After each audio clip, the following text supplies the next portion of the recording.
What's up, Land Grant Gauntlet? This is Brady, and I'm coming at you live from Memorial Stadium. OU's about to have their spring game in about an hour and a half, and just thought I'd run the Periscope for a little bit and just talk about a few things. Obviously, if you were, in the news yesterday on the radio, internet, or whatever, the NCAA came down and cracked down satellite camps yesterday. And the thing that I thought was the most interesting, because initially everyone thought that it was a complete victory for the SEC, because I do know Big 12 coaches, they do have their own satellite camps in Texas. Having lived in Texas, I remember seeing flyers for Mike Gundy having a camp, Bob Stoops having a camp. But what I thought was interesting was Brett McMurphy on Twitter released that the conferences that voted for, or actually they voted against satellite camps, pretty much everybody was against them except for the Big Ten, but that makes sense. Even the Pac-12 didn't want satellite camps. Certainly interesting. I mean, Big 12 schools really don't need, I guess they have the need for a satellite camp.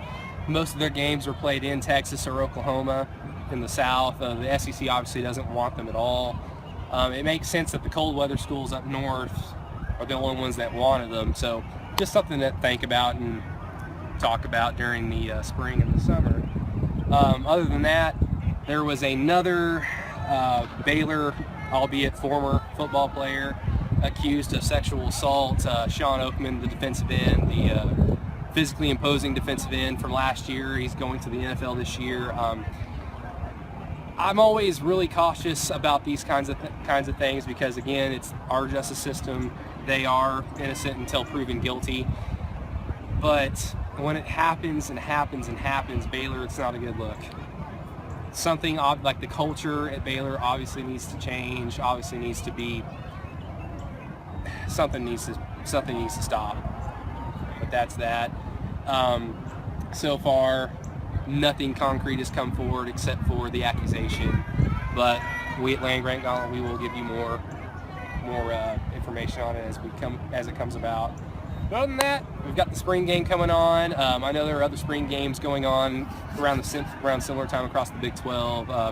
OU is going to have their fun today. Bob Stoops brought out that earlier in the week that the ones and the ones are not going to be tackling each other. To me, that tells me there's not a lot of depth at a lot of positions, and there are some key injuries. Samaj P. Ryan's not going to be playing. He's still recovering from an off-season ankle injury that he sustained in the Orange Bowl against Clemson.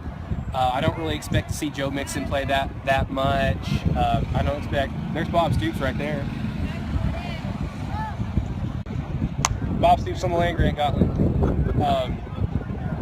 Really, I think a lot of OU fans are more excited to see the linebackers, Arthur McGinnis, Ricky DeBerry, Tay Evans, and then obviously at backup quarterback, the only viable option is going to be Austin Kendall, a true freshman from South Carolina. So if Baker Mayfield, if he were to roll his ankle and not be able to play one game, an 18-year-old freshman would be running OU's offense.